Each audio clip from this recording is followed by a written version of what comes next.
No, I did try to write my name, but we'll talk about that later. Yeah. So let's not waste any more time. Let's get this guy out here because he's freaking awesome. Tonight's guest is a private investigator whose career has spanned well over 20 years. He specializes in video analysis and has been trained in the art of the forensic interview.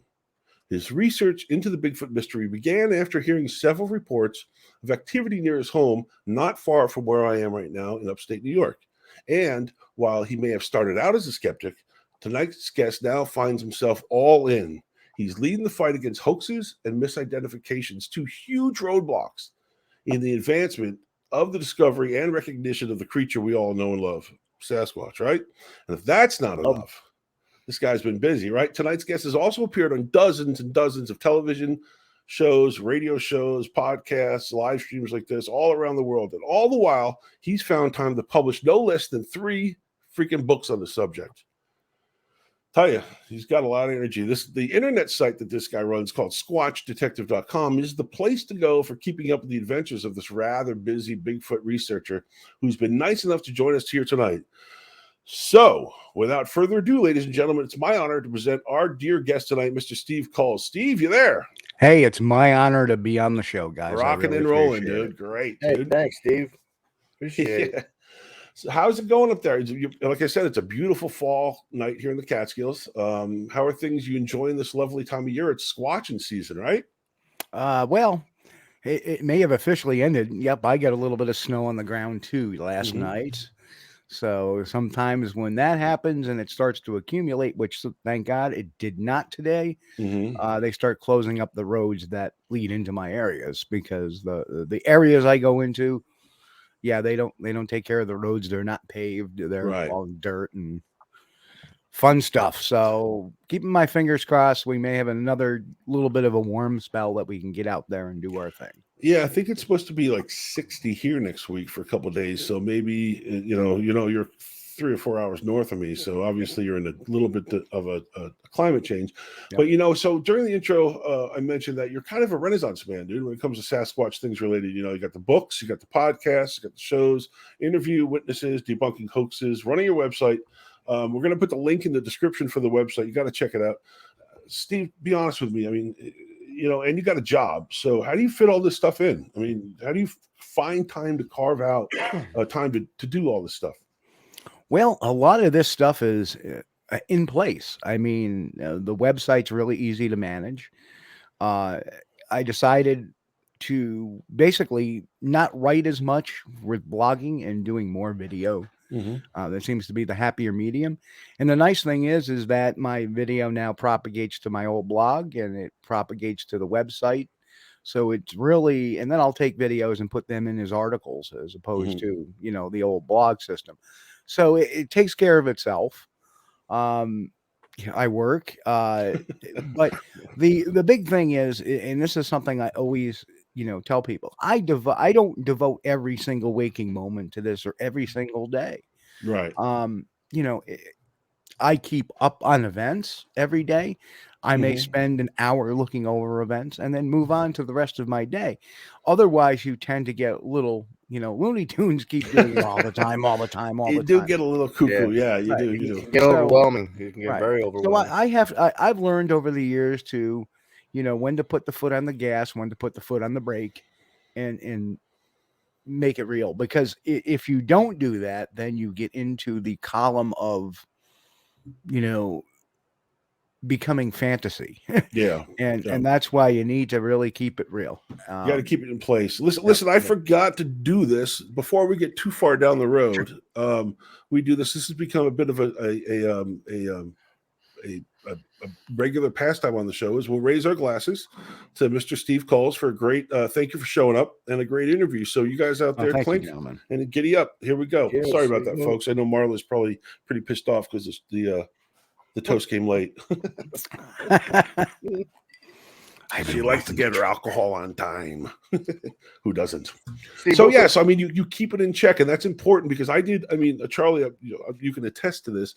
Is about it was after the MK Davis show we had, and he was late. He was an hour and 40 minutes late, and I was all wound up. And then you listen to the guy, and I'm not going to say he's a BS artist, but sometimes the stuff that you're listening to, the person you're interviewing, it just wipes you out. And after the show, I put the headphones on. I called Charlie. I said, listen, I need to take a break. I was like, I'm spitting and dreaming Bigfoot right now, you know, and I edit videos for a living. So I'm always looking at my computer and reading these books, and I have to put them down. Right, Charlie? And I took a break. Yeah, he did. Yeah. We missed them dearly too. So it was glad you're back. No, they took the ball and ran with it, dude. They did like Dogman videos that are getting like 2,000 views, dude. Yeah. So they did just fine, but keep it in check is a very important thing. So, another thing that we talked about during the introduction is that you're trained in both video analysis and for the art of the forensic interview process. And for those out there that don't know what I'm talking about, and not to belittle anybody, but it's a rather complicated process. So let's walk through them. Let's tackle the video analysis first for our viewers out there. Steve, tell us first of all what video analysis is and how you got started in that.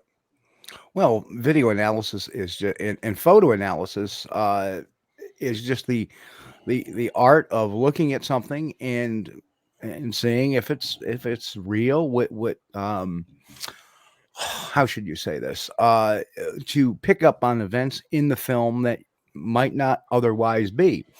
Mm-hmm. And how this all started was, obviously my job background, being a private investigator, but also being a retail investigator. A lot of times I would work these internal investigations with cameras that weren't the greatest, but in having to observe all this film over the years, I mean, at one time I could really pick out what denominations of money are being thrown out or into the register just by imagine looking at a very blurry picture of a bill.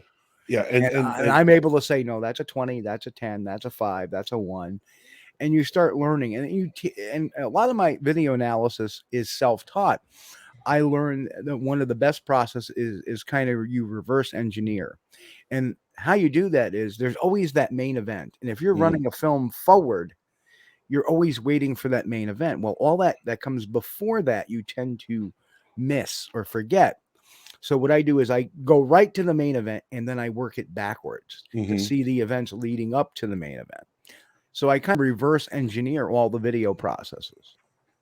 It's very important, I think, that you have to go and we're talking about let's talk about the SquatchDetective side where you're because you might see a video, you might hear about the video through a certain person, you might hear somebody's certain take on it, but you have to go in with no confirmation bias, right? You have to go in fresh, not listen to somebody else's backstory, maybe take it as a reference, but you have to go in fresh and look with your eyes, non-biased, correct? You have to be open, right? Yeah. To whatever's happening. And the big thing, and this is something I try to espouse all the time. If you do an investigation on a video, the first thing you do is not look at the video. Now let's say that again for everybody out there. Listen to this, because this is very important coming from a smart guy. Say it again. when you analyze a video, the first thing you do is do not look at the video. I want you instead to look at the story behind it. If there is no story behind it, no matter what that video shows, its evidentiary value is nothing. Right. Because there's no chain of things like, it's hard to. But there's no backstory. You just don't know. It could be, it could be taken to somebody's backyard. It could be taken in the middle of. You just don't know. There's no reference, right? Right. Yeah, that's what I meant to say. Well, in my world, it's like trying to say a crime happened without anybody ever coming forward to saying a crime happened. So if you have no story, you have no evidence. Now, if you do have a story, look at the story first, because we talked about and if I bring this up, a photo. Necessarily a series of photos known as the Bigfoot Peeper. If you listen to the story without looking at the pictures first, you would be you would say, this is a bunch of baloney. That's what I did. I'll be honest. Yeah. Now show me the pictures. Yeah. What happens is you start looking at pictures. If the pictures look good, automatically you're putting that confirmation bias into your head. Right. So you don't look at the pictures. And that's a danger, right? Because people like me, I get up in the morning, I have my coffee, I do my thing, I have breakfast, and then I get on the phone, I look through the topics, and I just look at the pictures. Yep. And I will fall victim to that 99 point. I'm not going to lie, because it's like, oh, that looks interesting, right? But Right. it's very And- simple for people to just go, wow, that's amazing. And the way I look at it too is I'm able to look at a picture now real quick and say, okay, let me just put this aside. Let me look at the story. Mhm. Okay. And I can say on the basis, well, that looks interesting or it doesn't. The Bigfoot peeper looked interesting. It wasn't a blob squatch. Right. I'm like, this looks interesting. No red circles. Whether it's real or not, I don't know yet, but let me look at the story. And then you look at the story and psychologically it doesn't make sense. So from the whole psychology, and if you want me to break it down real quick, I can break it We down. have time, so let's Okay. walk. Let's So- first let's really from a high level. Let's talk about exactly what the peeper was. We'll give a frame reference and then walk us through that. Yeah, let me see if I can. If you want to, I can probably Pick pull up a still, throw up a still, pull up something a like still. that. It was just while he's looking that up. It was, to me, it was I believe it was the picture where it looked like an ape looking through. To me, it looked like a casement window in the basement. Whether or not it was the basement or not, but it kind of looked like he was looking over the fence like this, and the big nose and the hair, right, Chuck? Yeah. Yeah. I think it was the first. He was the first floor, though, right? I don't think it was. Okay, there we go. We're Look all at good this. to go. Okay, so there's the Yeah. picture. Okay, so go ahead, Steve. Okay, so this picture comes out, and it's a series of pictures. But let's forget the picture for now. If everybody can just close their eyes for a second, forget they ever saw that picture.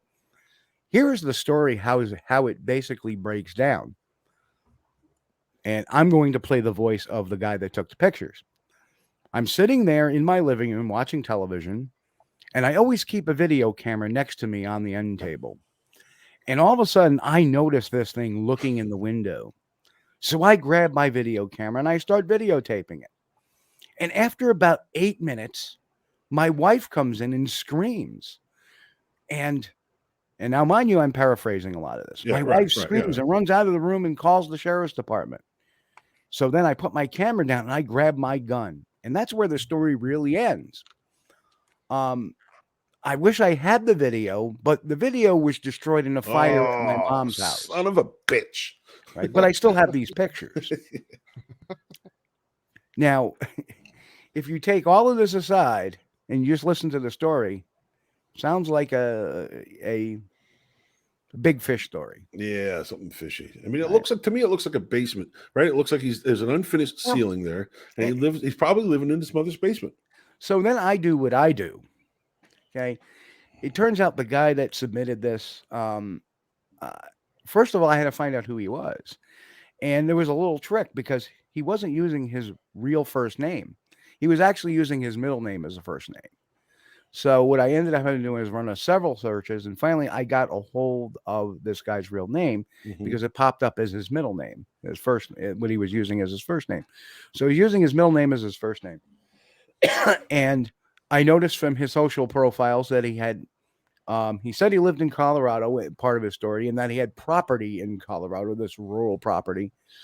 But I wanted to find the right guy first. So, okay. And he's got roots in Kokomo, Indiana. So it turns out that I'm looking at this guy, the guy I'm looking at. Okay, well, there's the middle name as that he's using as a first name. There's his last name, date of birth seems right. And I started scrolling. Okay, this is the guy, Kokomo, Indiana, moved to Golden, Colorado, or wherever it was in Colorado. I think it was Bailey. This is the guy. But then as I scroll down more on his record, I realized that he has a felony criminal record. Oh, here we go. And I know where this is going. Right. The felony was back, I think, in 2003, 2004 for child molestation. Bing. Yeah. Yeah. So say and no then more. his address doesn't come back to any rural property. It actually comes back into a very heavily suburban on the border of a city. And I actually pull up his residence on. And the funny thing is if you look at this picture in the background, you see some strange lighting in the back. Yeah, there's right there. And it almost looks like that could be somebody else's backyard, perhaps some French doors. Right. And sure enough, I look and his yard is abutted to another backyard, and that home has French doors. Yeah. So what you're looking at is something that's been taken in a very heavily populated city. I'm just trying to see if I have anything that I could show you as to where. I'm just gonna pop. I don't believe it's a safe. No, Here we wrong go. one. The Sorry, private wrong one. investigator comes through. Wrong one. Wrong one. Wrong one. That's my house, damn it. Exactly. Yeah, there was several properties I ended up looking at. Actually, it turns out there's actually two people of the same name there, but I actually had to lock on the proper one. Well, that's all right. We don't have to get Okay. bogged down with No, that. no, But I mean, here we are. so But anyway, it there was it is. similar to it was a cul-de-sac Yeah. or similar to a So very tight there it neighborhood. is. There's There an it is. Okay. overview of the property. Oh, wow. I believe he lived in the middle residence, which would be right there. Okay. And he lived actually on this unit over here. And if you look, and if you spin Google Earth, there's actually French doors on these units here in the back. So what I think was going on was what you were looking at was a straight shot right back through there. See, is the where private detective. That's why they Right. call him the SquatchDetective. Right. But literally, this is not a not necessarily an area that there we go. That's a better shot right there. You can see the backyard pads, and this is terrace, the house the there. balcony. So Yeah, so I mean, so you're it's amazing how your mind works because you're a private detective and you think of things like this. You know, you're also another big skill that you have is the forensic interview. Now, the forensic interview. When I think of forensic interview, I think of the CIA. I think of covert branches of the government and what they do. I've actually been reading a book lately. I bought this book because I was trying to, after we started the show, I was trying to get a better grip on body language with people. And I have a book here. It's Read People Like a Book from Patrick King. It's a great book, and it's like the forensic interview for dummies, right? To give me an idea of what it's like with body language and stuff. But let's talk about your who trained you? How did you get a training with? Well, I took I took a couple of classes way early in my investigation career because being one of my jobs because of my training, one of my jobs is to go in and at the time is to actually speak to people and determine whether or not they're being deceitful or not, and to possibly elicit a confession out of them. And I use different psychological models. There was two trains of thought: the John Reed School of Interview and Interrogation, and the Wicklanders-Woloski methodology of interrogation and interview. And I've taken both of them over the years. And funny thing is, I just started yet another course on body language linguistics too. I just started this new course by an actual PhD in body language, and I should say more how the brain works. Right.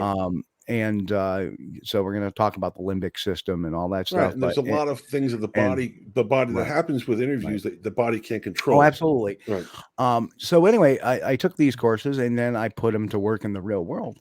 And I have probably listed, a couple of hundred of confessions over the years of people doing various types of crimes. Now, Tommy Cooper has a question for you. Sure. Tommy Cooper, you pull that up there for us, Bill. Have any cases been true? During your forensic interviews, have you interviewed people that has been true? Oh, absolutely. Absolutely. There's give us a couple of examples if you don't mind. Well, I remember, and this is what started really to turn me back in 2003. I talked to this homeowner. And the funny thing is we found him. We heard a rumor from a family member that it was his girlfriend's family, and it was her cousin or something, that they heard something, and it sounded pretty legit to him. It wasn't anything really flamboyant. It was they heard something scream and something moving about their property or whatever. Scared the heck out of them. They live on this certain road. Well, we found that he wasn't sure the name of the road, but it was something like this. So we actually found the road. We found the house. We knocked on the door and we talked to the guy. The guy wasn't expecting us, but was very happy to talk to us. And we which is a good sign. Yeah. I mean, he's open to talk to with a casual discussion. Right. And this is just not knocked on the something, door. Right. This is not something he even advertised. Right. We found him. Okay. And as it turned out, he was a former Marine who was in Vietnam. He was a truck driver, had lived at the property for 15 years, very rural piece of property, and explained his his encounter with me.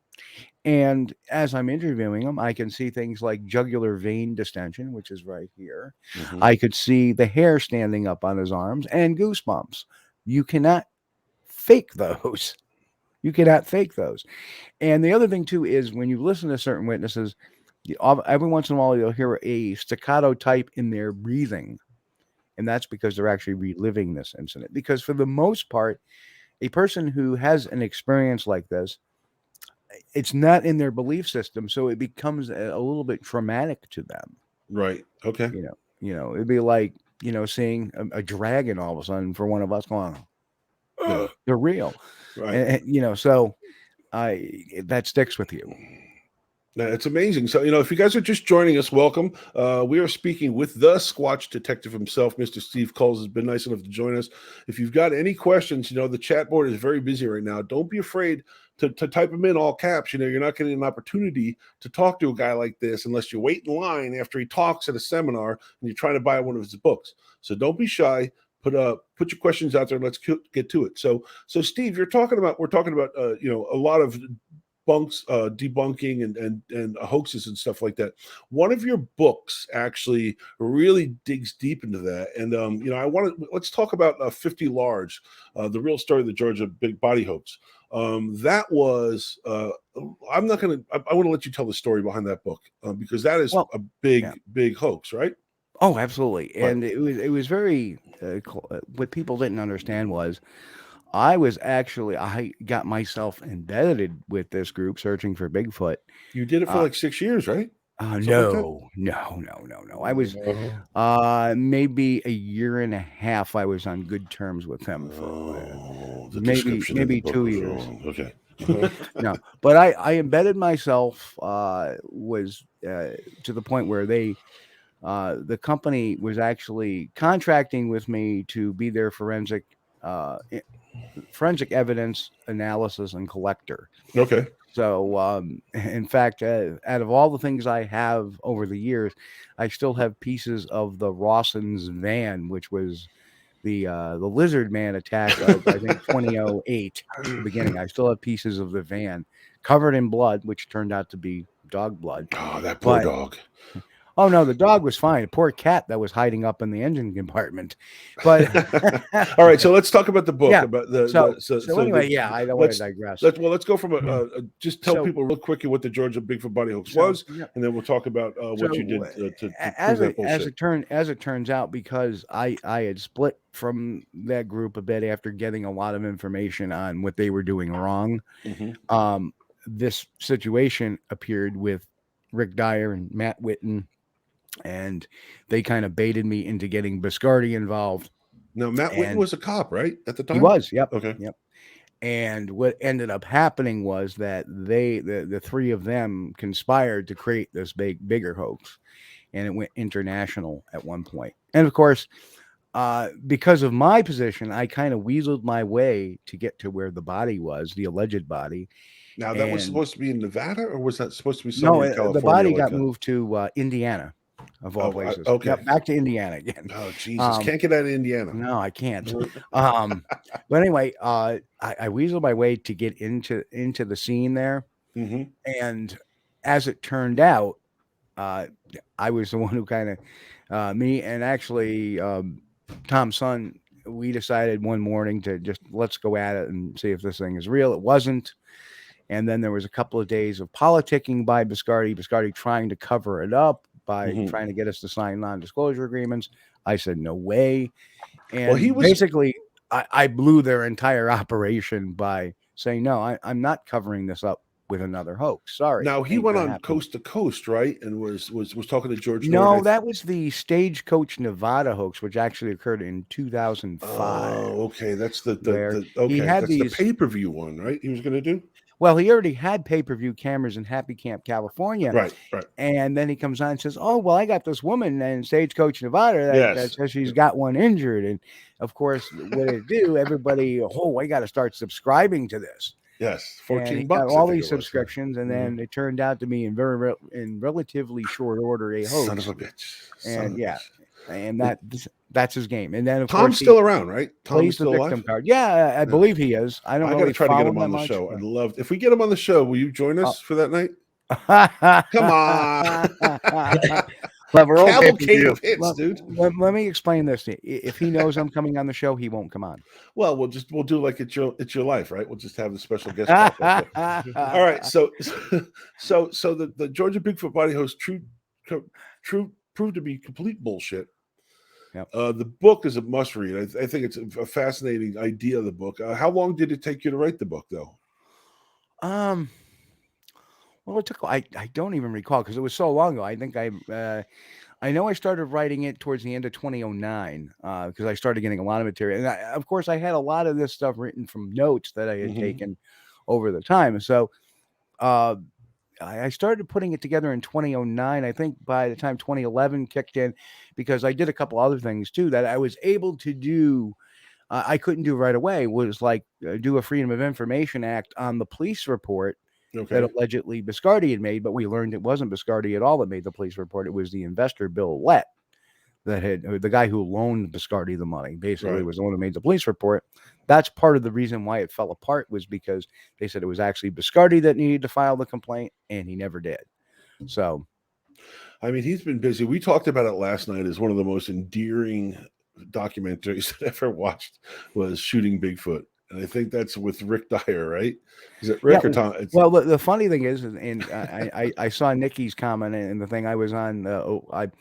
Nikki helped me ambush Rick Dyer on a show not too long ago. So, I mean, if you can get Carmine on, I'll gladly come on. But that would be great. Yes, Carmine's my his first guess is name. the first thing he's going to do is hang up. We'll see. I mean, we'll bring him in. You know, as we had MK on, and he hung through my fucking grilling of him, and we agree to disagree. And like I said in the intro, we give everybody a chance to speak their mind and tell their story because you know you have to hear both sides of the fence, right? You got to hear the left and the right, the woo and the apers. You know. So speaking of that, right now, Steve, believer or knower? What are you? I don't believe in the word knower. Knower indicates you know everything. We just lost a bunch of people watching the show. No, that's okay. Knower indicates you know everything. I don't care how many times you've seen him. If you've seen him 42 times, you don't know everything about him. You know, that's the bottom line. What's the philosophy behind that? Why do people feel like they need to be one step off the believers, right? Because you see the Bigfoot shirts that say believe, they don't see one that says no. Yeah. So give me your philosophy on that. And it's a hijack term. It's a hijack term by people that want to try to one up somebody, right. And that's why I try to tend to people not to use that particular terminology because how that all started was you talk to somebody like myself that uses science.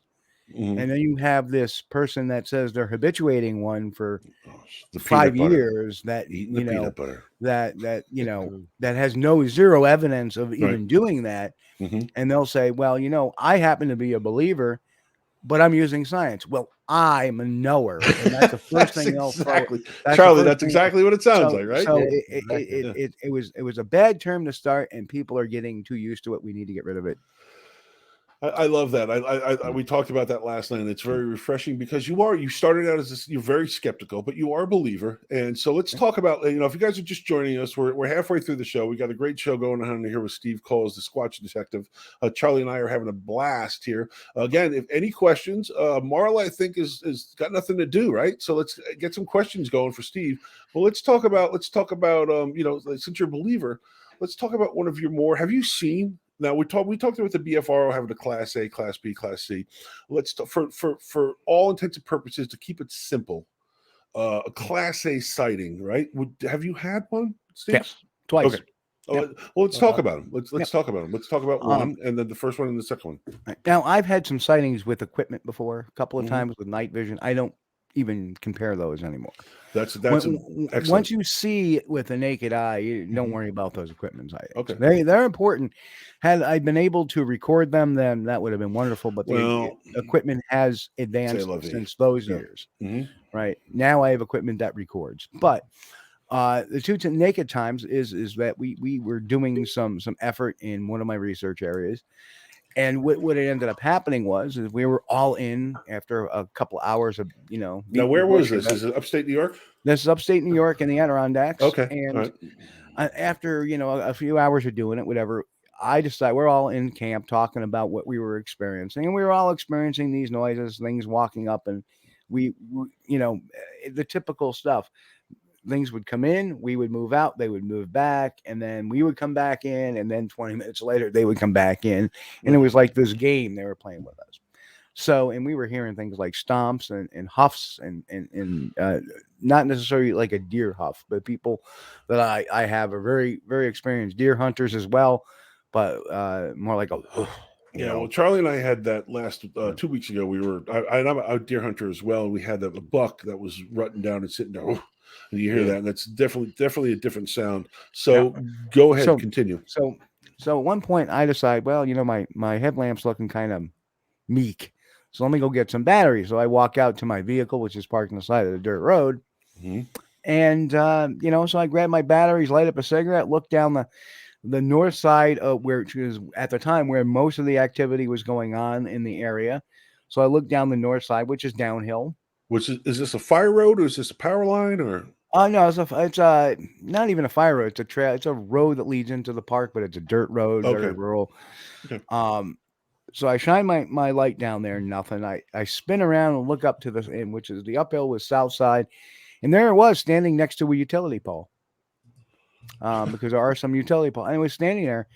And what I think it was doing, since it was October, actually it was mid-October, all the leaves were dropped. I think it was just about this time of year. Really, Yeah. It was about a couple of weeks, give or take. Yep. So what I think it was doing was watching our campfire and watching us, because we were all in there. And we had a raging campfire going. Now let me ask you a question. Talking a lot, and guys were making. Go ahead, Charlie. Whenever we do these investigations, everyone's like always like, shh, quiet, and don't slam this and do that. But Sean. Shut up, Charlie. Just having a good time and talking loud and and you get an activity, then it's like maybe we have to rethink the way we go and do our investigations.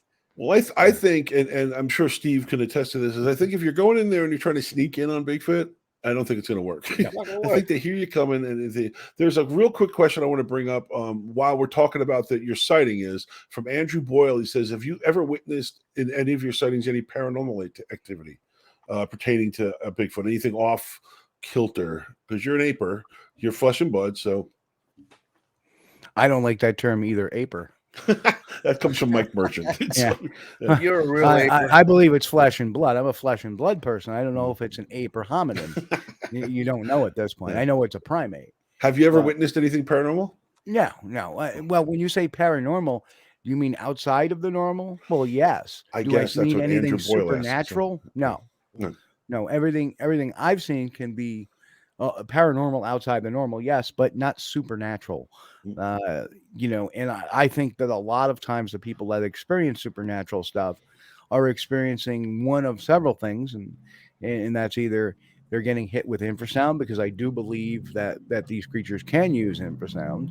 Okay. Because the biggest mammals of class all can use infrasound. The biggest cats, the elephants, the blue whale uses infrasound.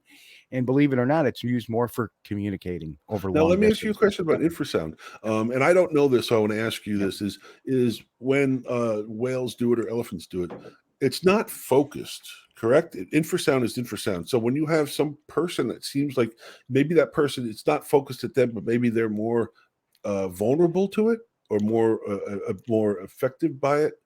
Well, how do you think that works? When people it varies. With the UK study showed that back in the 70s showed that infrasound, number one, we can't hear it. Right. So we won't be able to hear it. But what it does is it causes vibrations in the eardrums and in the eyeballs, and can have similar effects to the way EMF affects make people. You sick. Can make you nauseous, can make you have the creeped out feeling.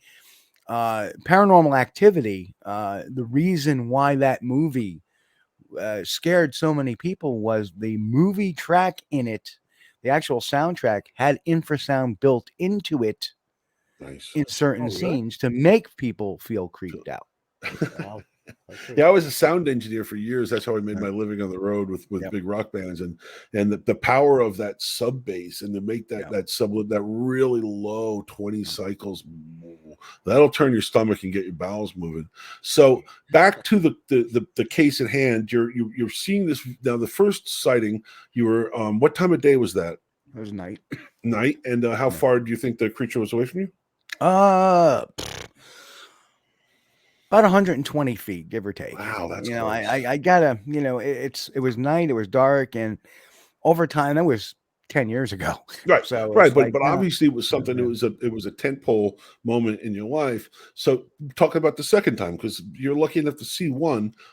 Let's talk about the second one a little bit closer than Well, 10 years. the second one was actually a little bit closer. It was probably Okay. within 60 feet. Same area. Oh, wow. Same area, same time of year. Fast forward a year, getting out of my tent. I had to use a tree. It was 1 o'clock or 2 o'clock in the morning. Step Been out, and there's a 5.5 foot juvenile tootling, actually booking it out of the area, probably because it wasn't expecting me to pop out of my tent. Pop out. And there it was, boom. And my first reaction was, I'm just tired, man. I don't know what the hell I'm saying. And then the next day, all this, what I call the high strangeness is, oh yeah, something left a log behind one of the guy's cars, and he was at the car at 11 o'clock at night, and it happened to be a birch log. And what do you think we were collecting all day, because it was raining out a lot? Birch Paper. Yeah, because it burns. White birch. It was just like that was one. And the next day they found a 9.5 inch track in the same area. You know, traveling perpendicular. It wasn't the same direction, but it was traveling actually in the opposite direction. They found it. So, do you think there's a tribe there's a clan that lives in that area? Do you think they not to get ahead of ourselves, but do you think the creatures are migratory? You live pretty far north in New York, so winters are long and summers are short. Right, but I don't think they migrate. Migratory in the sense the way the Native Americans used to migrate. Right. Native Americans used to have their winter homes and summer homes. And basically, I think, and we've kind of looked at this, there always seems to be a period of time where these sightings drop off. Okay. And what you have to look at is if the leaves drop all their stuff on the Adirondack side, and on the Vermont side, you have all this deciduous pine. Right. So what I think happens is in the wintertime, they move off to the Green Mountains. Well, guess what's between the Adirondacks and the Green Mountains? Whitehall, New York, which is like this epicenter of stuff. That's a great point. Wow. Yeah. Well, we sure know there was no liquor store in Whitehall because we had to go to Vermont. Yeah, we had to migrate too. After the Sasquatch Festival, like, let's go get a drink. Nothing there. It's a beautiful town, but they don't got a liquor store. So, we talked about you believe they're flesh and blood. So give me your estimate. I know Jeff Meldrum had a number of what he thinks is in North America as far as the population. I have no idea. Bigfoot.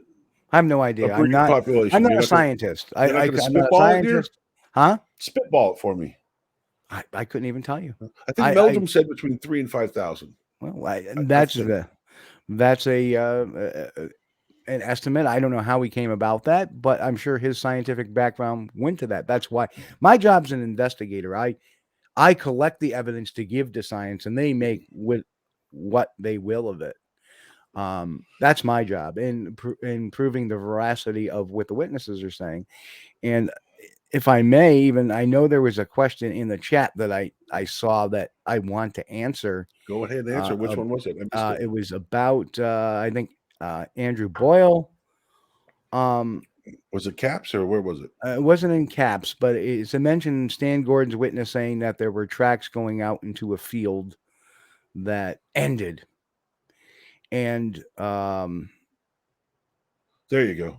Not all Stan Gordon witnesses have witnessed footprints ending in a snowfield. And here's the funny, interesting thing about that.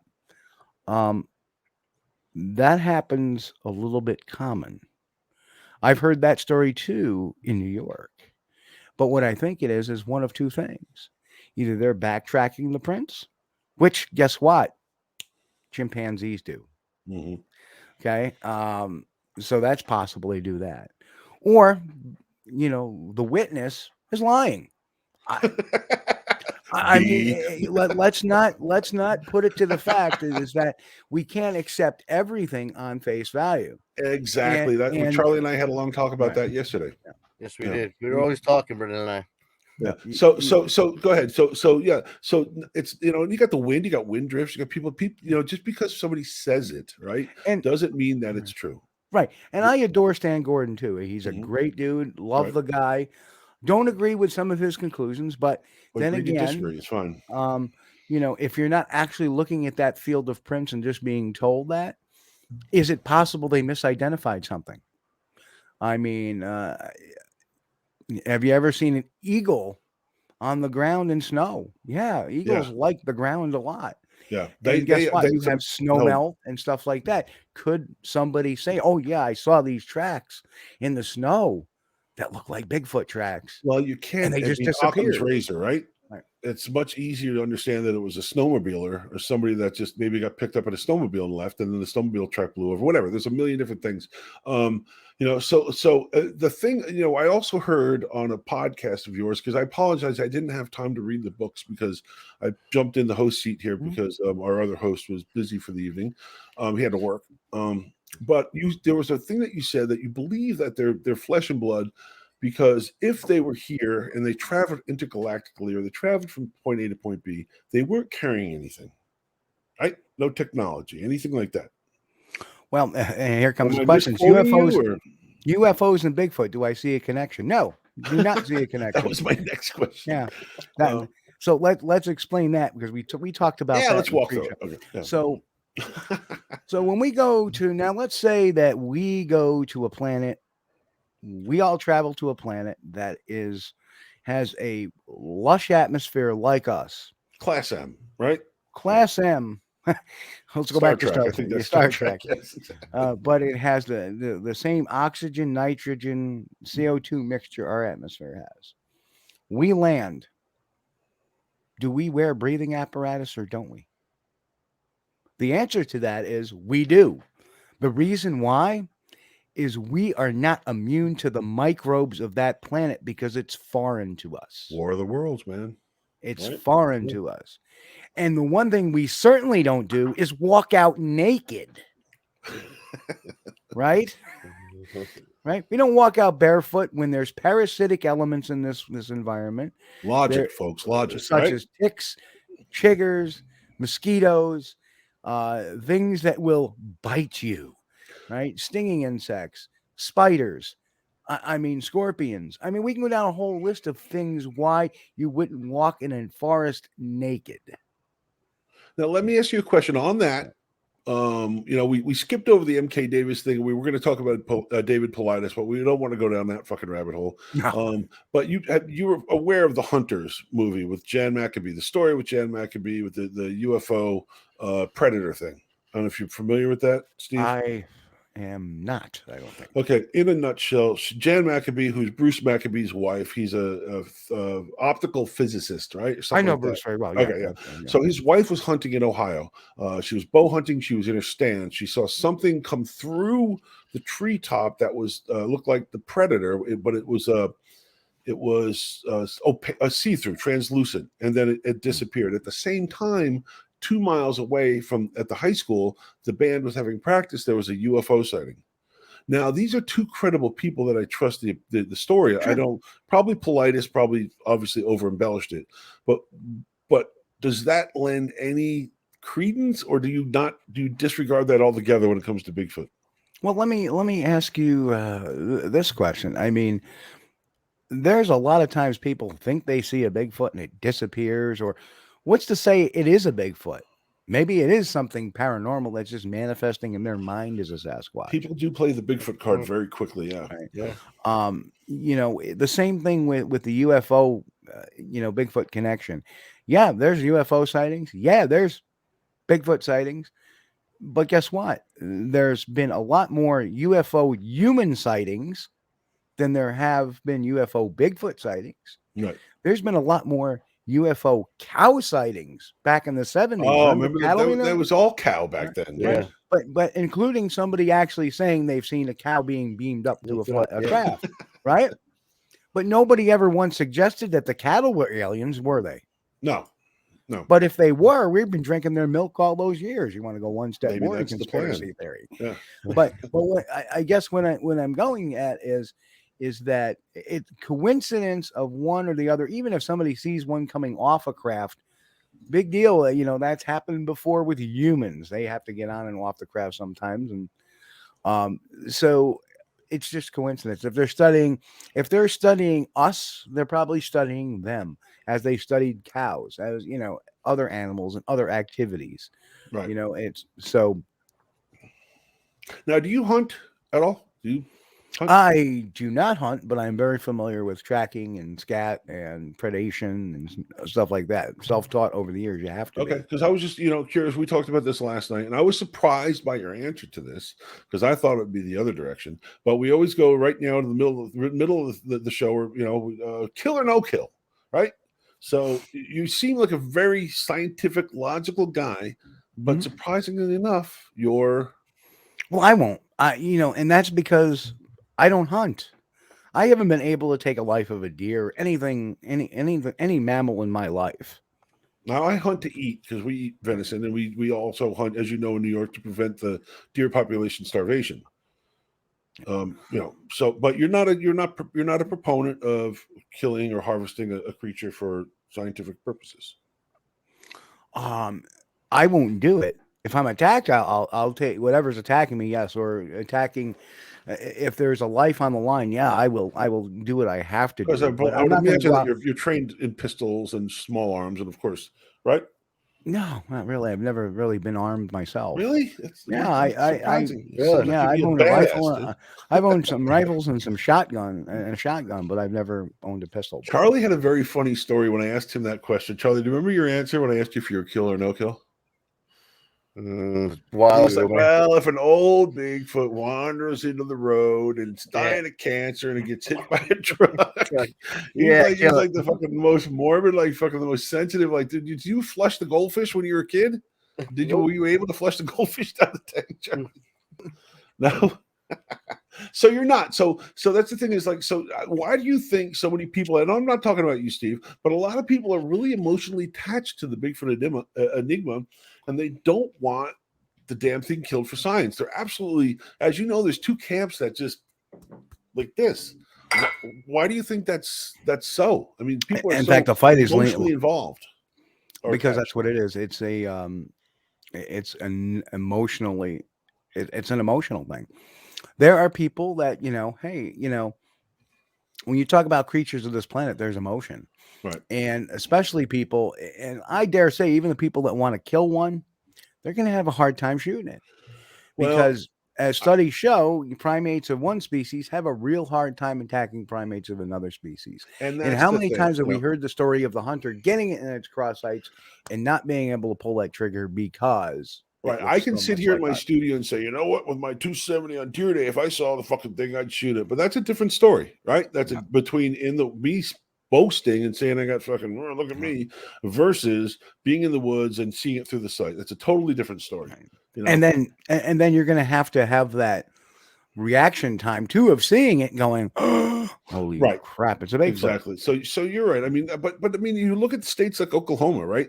What is it, last year or so, Justin Humphrey, that representative, I think it's a tourist ploy. Obviously you can buy a Bigfoot hunting license, and I think they went from 10 grand to 25 grand for a bounty, which is obviously bullshit. I don't think it passed. I think he was putting forth that bill, but I don't think they ever passed it. Really? Yeah. Okay. Yeah. That doesn't surprise me because because I live not far from New York City. I live about 100 miles from New York City as a crow flies.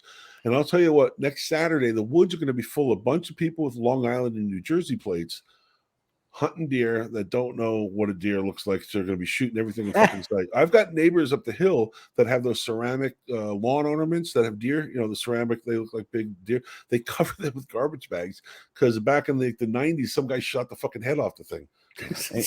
Well, don't forget the hat for the mother-in-law too. They all have the antlers on. Yeah. What's that, Tam? Exactly. So speaking of, we're talking about primate science and activity and stuff like that. Is your other book, right? You have, I believe you have another book that covers What would Sasquatch do? primate behavior, right? So based talk about on- that book, right? So basically, one of the things I started looking at back in 2008 was, geez, a lot of the behavior that Bigfoot is having, how does it compare to other primate behavior? And why wouldn't you know? In most of your,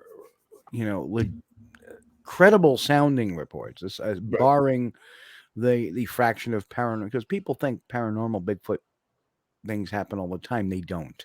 Only by a certain groups of people, and they tend to have more than one.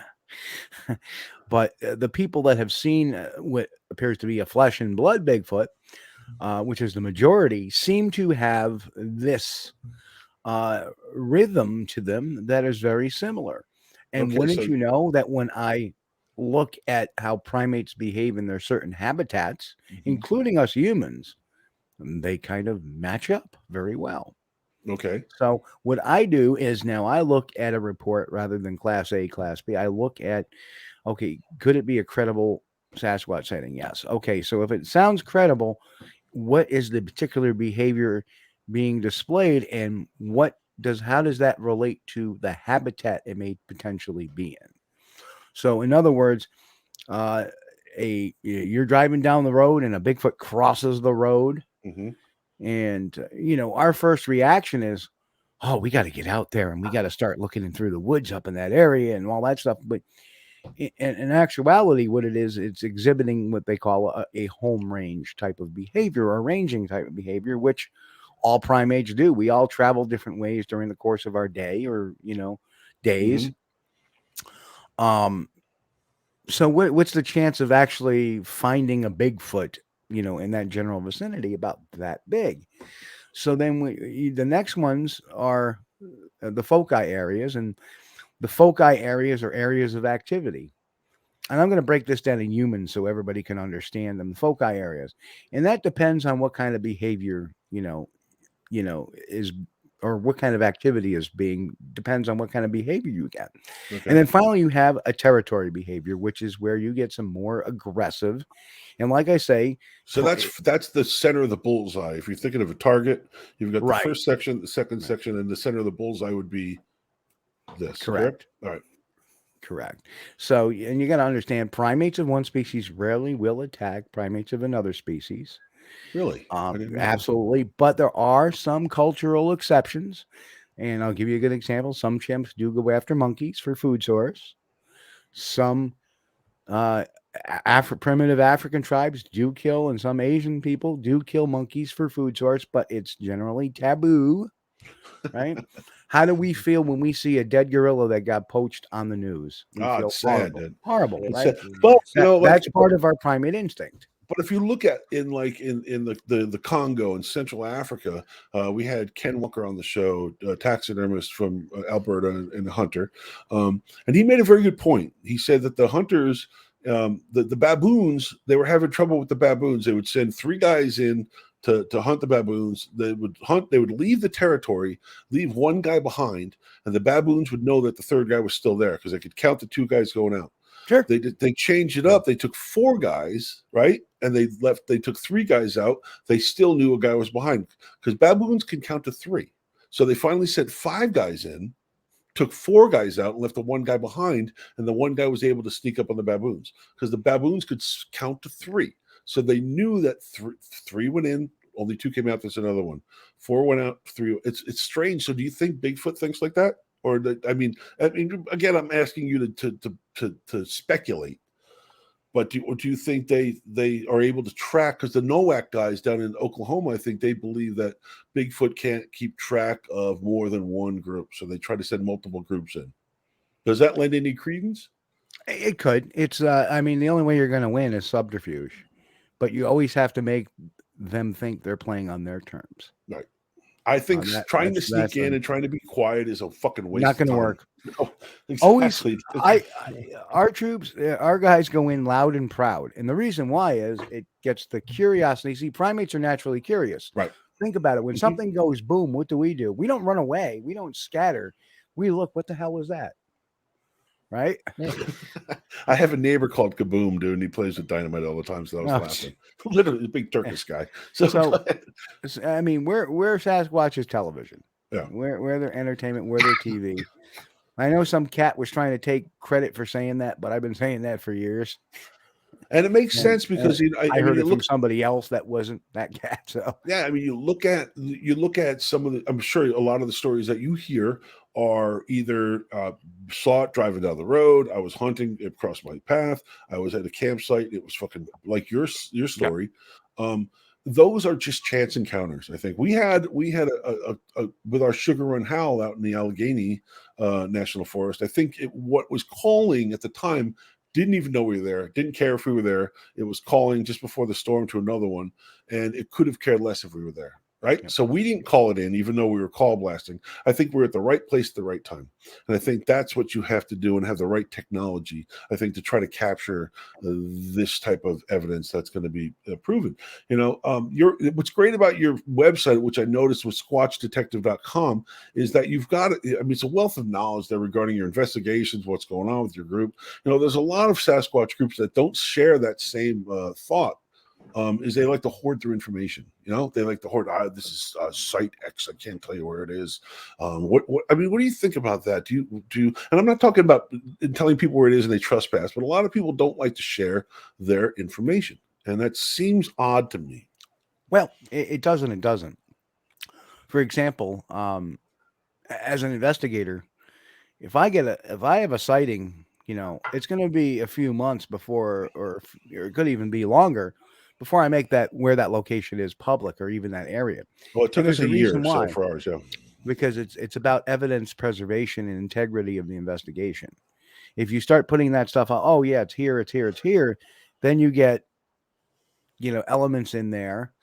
And unfortunately, my first research area, that's what started to happen after about 4 years of having some. I mean, I've been in that area since 2000. But you know, in 2013, 2014, it started to get invaded by other folks. So, uh, you know, you'd end up all of a sudden things started to dry up. Like, why? right, Because, well, this person's bringing these people here, and they may be doing something that totally breaks down the trust that it had with us. right. Because I do believe that you can have some sort of trust. Like, they knew me. Every year I would go up there for the last, you know, at one point for like 13, 12 years, 11 years, 12 years. So they get used to, and I would always go out there, do a particular type of call, almost like announcing myself. Right. They decide to whatever come in and watch you from a distance. I may not know they're there, but they know I'm there. And then all of a sudden in 2010, things start happening. 2011, things start happening. 2012, things start happening. 2013, the strangers come in and everything stops. Well, why is that? Because they're acclimated to what I'm doing. Imagine if Jane Goodall didn't show up to put apples out and some other guys out there throwing out cans of mackerel or cans of sardines, and the chimps would be like, what the hell is this? They'd leave and they wouldn't come back. So that's essentially why you need to keep at least the areas. Now, as far as findings, again, you got to be very careful with the findings you put Right. out there.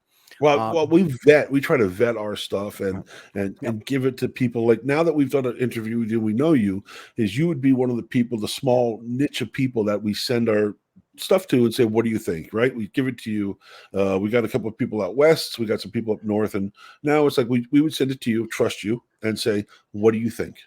Right? Because we like to vet our information. We're not going to call blast and go, hey, look, we got this here. There's a G coordinates.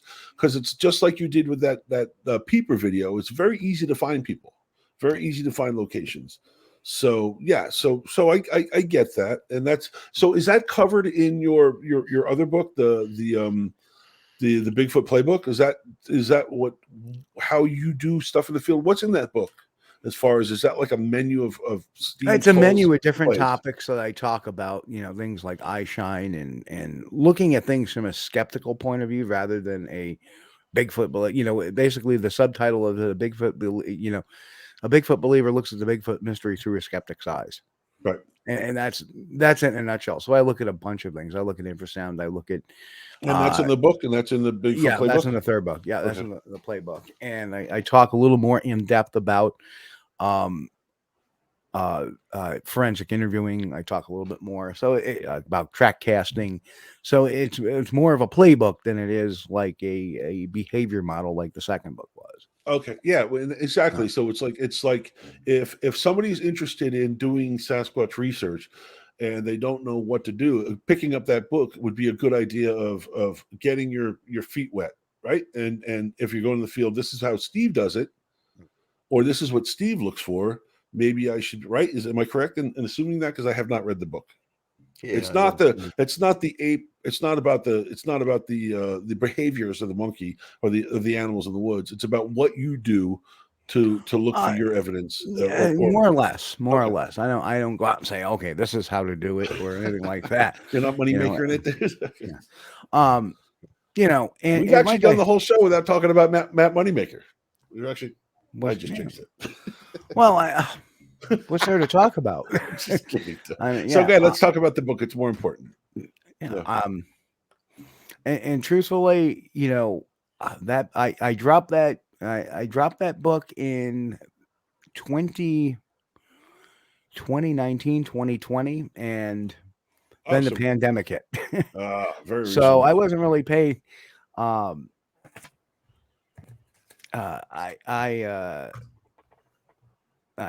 didn't get a chance to promote it, huh? You didn't get a chance to promote it. Go out and do the shows and sit there and sell the books and correct. Let's see. I'm just looking at. We can swear on the show, Yeah. Well, there's a comment here. It says, "See, you effed up right there. Most native people don't have a lot of clothing. Either adapted or they knew something you don't." That's Crazy Backyard Chicken Man. I'm not sure who that is. I'm not sure either, but I believe there was a large population of Native Americans that died of smallpox when the Europeans came over here. Bet you didn't know that. Here's and another. That is exactly an example of that. I talking about breathing that guy. So I can see his eyes. You do have all those cameras up there. What's funny is I was watching a show. I don't know if you've seen this documentary. It's called "What the Bleep Do We Know?" I don't know if you've ever seen that. Yeah. There's an amazing story in there about how when Columbus landed in the West Indies, that the Indians were unable. People, we only see things and we see them in patterns and stuff. We only see stuff that we believe to know is true. So that the Indians didn't even recognize what a Yankee Clipper was. So they had no idea what this freaking thing was out in the ocean. And it took the shaman like 3 days to figure it out and translate it to the natives before they could figure out actually picture no internet, no electricity. Yeah. You've never seen a fucking Yankee Clipper. And here comes these huge boats full of all these white people. And, and they brought this disease to them. Oh, what was that? See, I'm tying back into that. With the blankets, right? They brought the disease in with them. Yes. You see, that's why, and they were from just another continent. Yes. Right? That's why it's so. Yeah, of course, Native Americans didn't wear many clothing. That's their native country. We could walk around pretty much naked on our own planet, but you can't send us to another planet because we're not immune. We don't have the immunology or the bacteria in our bodies to fend off those type of microbes yet. That has to be over time and introduction. Very simple analogy to that is I had a good friend pass away of COVID, 54 years old. I have another friend whose grandmother's 102. She got it. She was fine. Her immune system, people over the age of 90, their immune system is so robust because they've been through so much stuff that if they're healthy, relatively healthy at that age, they have a better chance of fighting it off than somebody who's 50 or 60 that gets it into their lungs. So yeah, immune system has everything to do with, and I'm sure if Bigfoot exists and Bigfoot is a flesh and blooder, it plays by the same rules as far as immune system. So what do you have playing? I have no idea what that comment means. They weren't white people, dude. Stop the. I don't know if I think when I said a bunch of white people got off the boat. Oh, yeah. Sorry, Well, Kevin. it didn't matter for the sake of example. It was. We're paraphrasing here. Let's just roll with it here. It's Yeah. a Bigfoot show. It's not fucking science. Well, Right. maybe it is. So History anyway, class. History you know, class. the hour has flown by. We've had such a good time. What do you got going on for 2022? And tell us if you've got any plans. How people? I know how people get in touch with you, and we'll put that up in a little bit. But what do you got going on for the end of 2021 into 2022? New book, another book number 4. What's going on? Oh, no. I probably won't write a book for a few more years. So what you got going on, Steve? Oh, well, I already got a couple of things up on the board to speak at. I do have one private event to speak at, but I believe the way things are shaping up, I at least have 4 or 5 events already, maybe 6 events planned for next year where I'm going to be speaking. Can you mention any of them by name or anything around? Well, I know, people know? off the top of my head, I know that there's the Winter Parafest in Rochester. I'll be at in the end of March. It's the last weekend in March. Then there is the Sasquatch Triangle conference in Shockton, Ohio. That's going to be in mid-May. We'll be there. Supposedly there's going to be a Pennsylvania Bigfoot camping adventure this year, so that's possibly on the shell on the board. I know the Sasquatch, the Whitehall Sasquatch Calling Festival will be again this year in next year. Charlie didn't even come in the top 3, dude. I put Charlie in there. Steve, if you were one of the judges, I could have slipped. You didn't even put Charlie in the top 3. I'm not one of the judges. I know he couldn't influence anyone. I just call the contest, and I'm there for pure comic relief. Yes. So listen, it's been a great time. We got to promise us something, Steve. You know, I know you're a member of our group, the Catskill Appalachian Research Collective, but we have to try to get out there. We're doing our Devil's Road. I have the production side of it because I'm really interested in doing productions and stuff like that, and high level quality videos and stuff. With the investigations at the same time, we live so close together that we have to try to get together, like we talked about last night. Maybe in the spring we can come up to your neck of the woods. We've actually never been to the Adirondacks investigating. We've only gone up there and had Charlie get fucking really trashed while we were doing fucking 2 handles of Tito's, right? Yeah, then we had to go to Vermont to get. but we won't do that when we investigate. But we'd love to come up or have you come down with us sometime. We gotta really stay in touch, man. Absolutely. You know? Yeah. So anyway, listen. Go ahead, Chuck. I'm sorry. Man, I just want to say thank you again for taking the time to talk to me at the Shockton, the Triangle. That's how we got here. You know. Yeah. Smokers, you know what's funny, dude, is like where I live. To give you an idea, I smoke too, but there's a pregnant lady outside the gas station today. She works there and she's out there just puffing on a cigarette. I'm like, yep, I'm a fucking redneck. That's where I live, dude. So it's good. Smokers unite. So anyway, dude, like Steve, I can't thank you enough. We're gonna definitely have you back on next year when we get going with things. We want to stay in touch. I want to let you guys all know that we all appreciate you guys watching and participating in the super chat. It's been super busy. If you got the contact slide, we're going to let you know what's going on right now. Is coming up November 30th, which is in 2 weeks. We got Ron Moorhead, the Sierra Sounds, and Carter and I will be talking to him about Sierra Sounds and theoretical physics, high level stuff. You know, and then the 14th. Sean is back at it again with another paranormal edition of From Behind Tall Trees with guests Liz Jumper and James Houston. If you want to get in touch with Steve, all you got to do is SquatchDetective.com. Until then, my friends, be good, stay safe, and keep on squatching. Bill, go ahead and say goodnight, will you? Good night from behind tall trees. If you enjoyed the previous program, subscribe to the channel, hit the like button, and leave a comment.